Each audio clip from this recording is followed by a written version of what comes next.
Assalamualaikum warahmatullahi wabarakatuh. Berjumpa lagi di POM Channel Bimbingan Online Matematika. Adik-adikku yang hebat, pada kesempatan kali ini kita akan bahas latihan soal PSAS Penilaian Sumatif Akhir Semester Gasal bagian ketiga, dengan mudah dan gampang dipahami bersama dengan POM Channel. Adik-adikku yang hebat, pada bagian ketiga ini terkait dengan materi trigonometri. Silahkan diperhatikan contoh soalnya.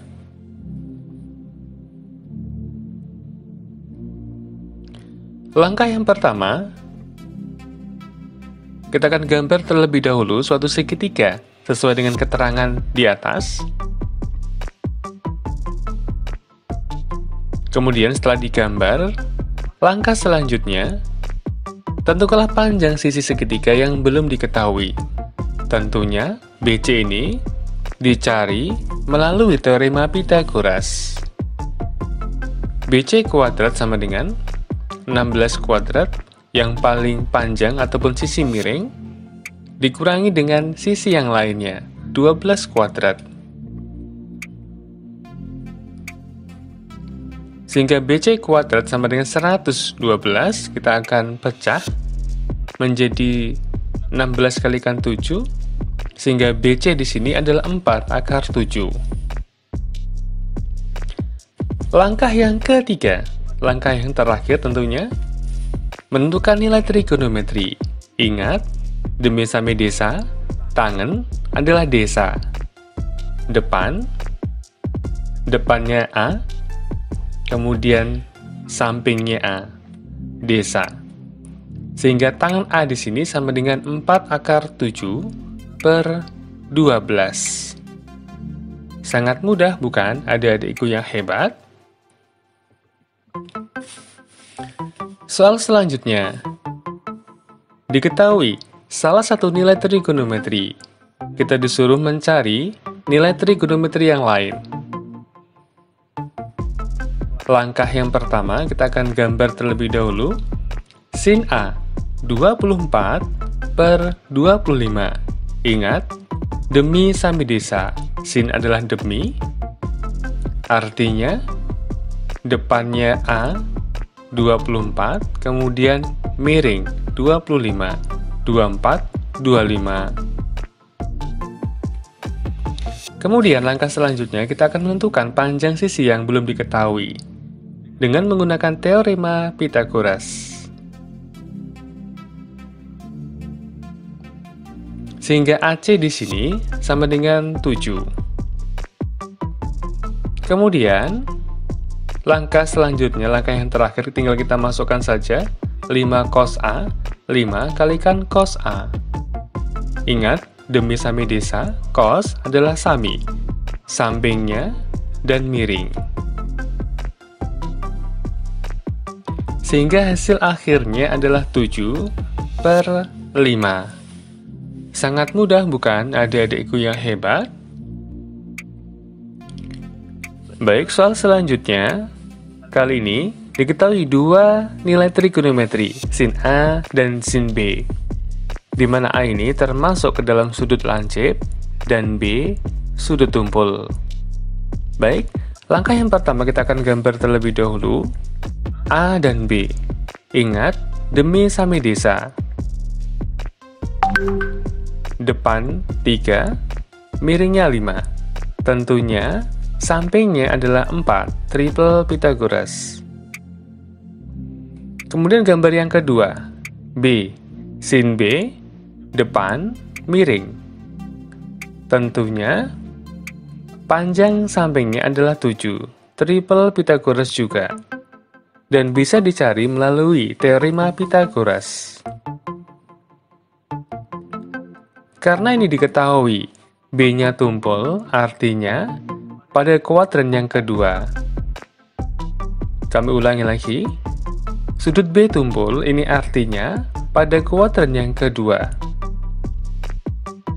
Di mana nilai sin positif, yang lainnya negatif. Kita akan selesaikan. Cos A, cos B, min sin A, sin B. Perhatikan cos A 4/5 sami. Kemudian cos B, karena di kuadran kedua, maka nilai cosnya adalah negatif 7/25. Kemudian dikurangi dengan sin A 3/5 kalikan sin B 24/25.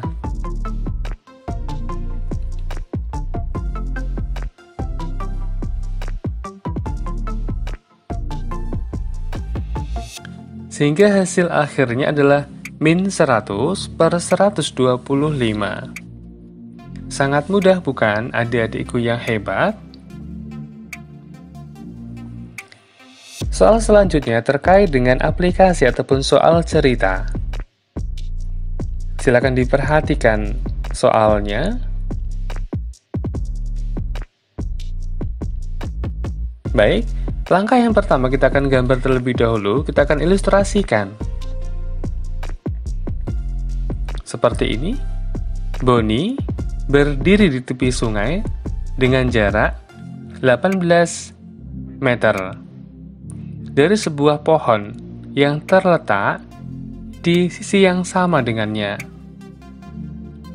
Tepat di seberang pohon tersebut, ia melihat pohon kedua dengan sudut pengamatan 45 derajat.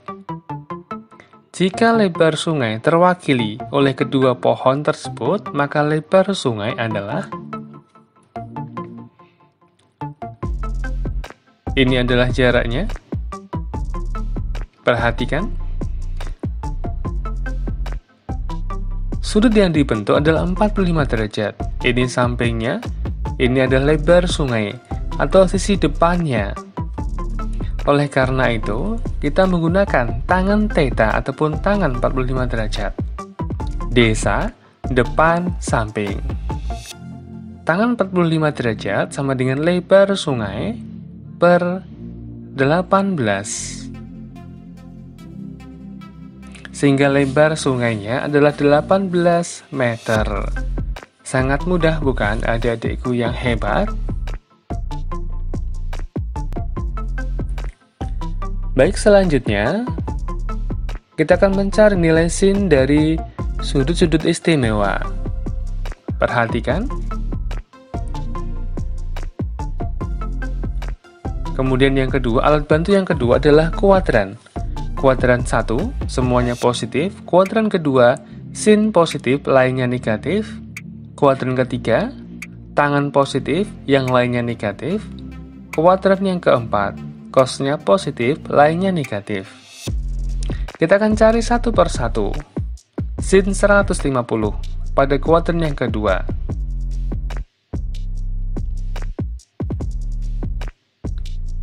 Kita akan gunakan alat bantu sudut yaitu 180 derajat ataupun 360 derajat.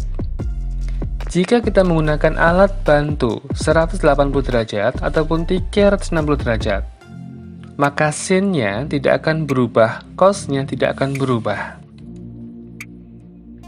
Sin 150 derajat sama dengan sin 180 derajat dikurangi 30.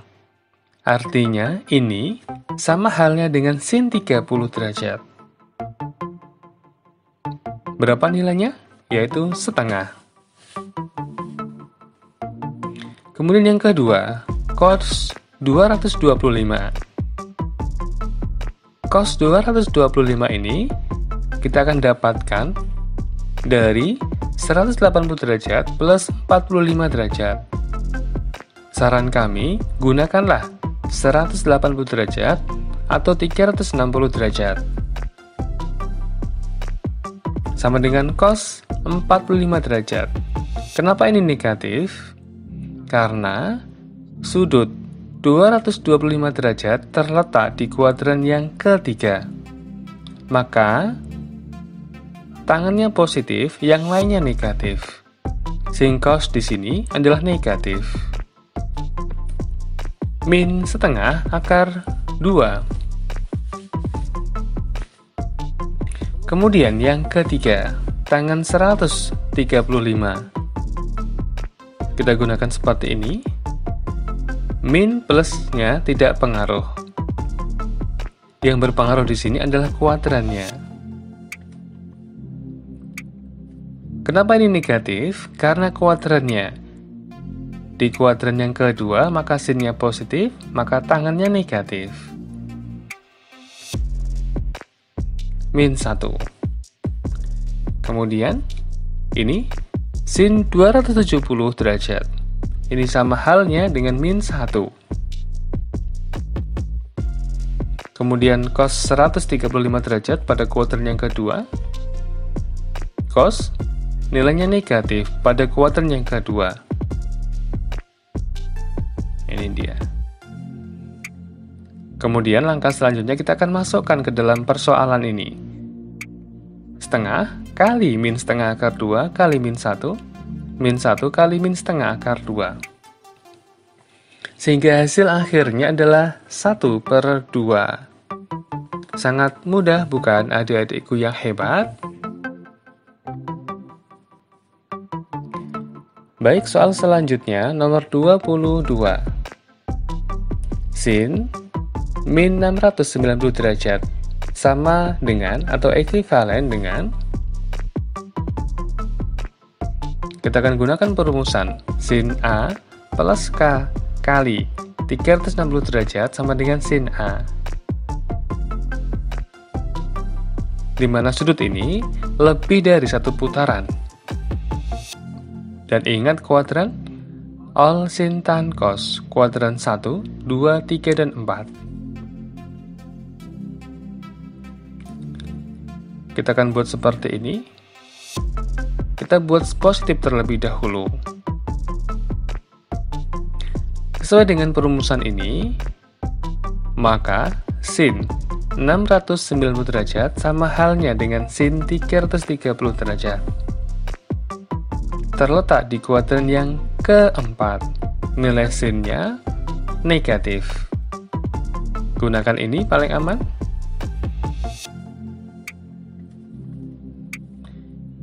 Min sin 30 derajat, yaitu min setengah. Otomatis, jika sin 690 derajat min setengah, maka nilai sin min 690 derajat adalah setengah. Sangat mudah bukan adik-adikku yang hebat? Soal selanjutnya, 23. Bentuk identitas dari cos kuadrat A dalam kurung 1 plus tangan kuadrat A adalah, modal kita adalah yang pertama, sin kuadrat A plus cos kuadrat A sama dengan 1. Kemudian ini seperti biasa, tangan A sin per cos. Kita akan rubah terlebih dahulu. Yang dirubah adalah tangannya. Tangan ini kita akan rubah menjadi sin A kuadrat cos A kuadrat. Ini seharusnya sin kuadrat A cos kuadrat A. Gitu ya. Kemudian, nah seperti ini. Dari atas ini kita akan rubah menjadi cos kuadrat A plus sin kuadrat A per cos kuadrat A. Kemudian, cosnya ini boleh kita coret-coret. Kita coret-coret. Sehingga hasil akhirnya adalah kembali ke angka 1. Sangat mudah bukan adik-adikku yang hebat?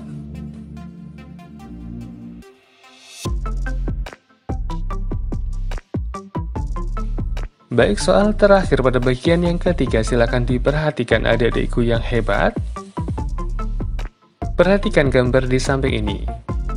Kalian disuruh menentukan nilai dari trigonometri. Yang pertama adalah tangan X, yang kedua adalah cos Y. Perhatikan langkahnya. Langkah yang pertama, tentukanlah panjang sisi yang belum diketahui. Langkah yang kedua, menentukan nilai dari trigonometri yang dimaksud. Baik, perhatikan seketika PHS. Kita akan menjawab tangan X terlebih dahulu. Karena X-nya di sini, maka kita akan cari panjang PS dengan cara triple Pythagoras atau teorema Pythagoras. 5, 4, 3. Sehingga dengan mudah kita akan bisa mencari tangan X desa. Tangan X sama dengan desa, depan, samping, yaitu 3/4. Berikutnya, untuk cos Y. Silahkan diperhatikan cos Y-nya.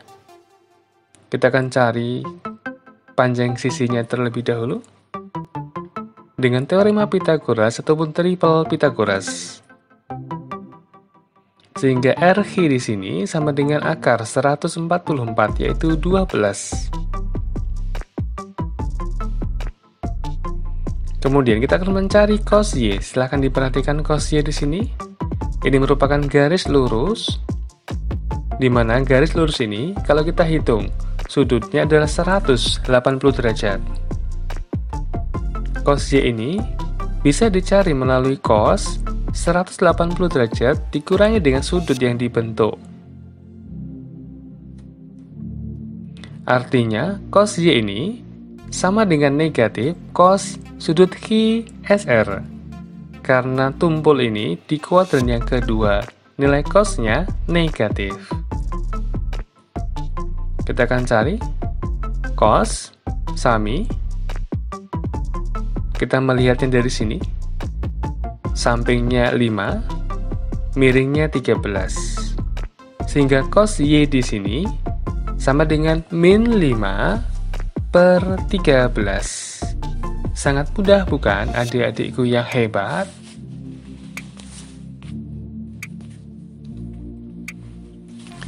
Demikianlah tadi pembahasan singkat latihan soal PSAS Matematika Wajib kelas 10 bagian ketiga. Terima kasih. Akhir kata, wassalamualaikum warahmatullahi wabarakatuh.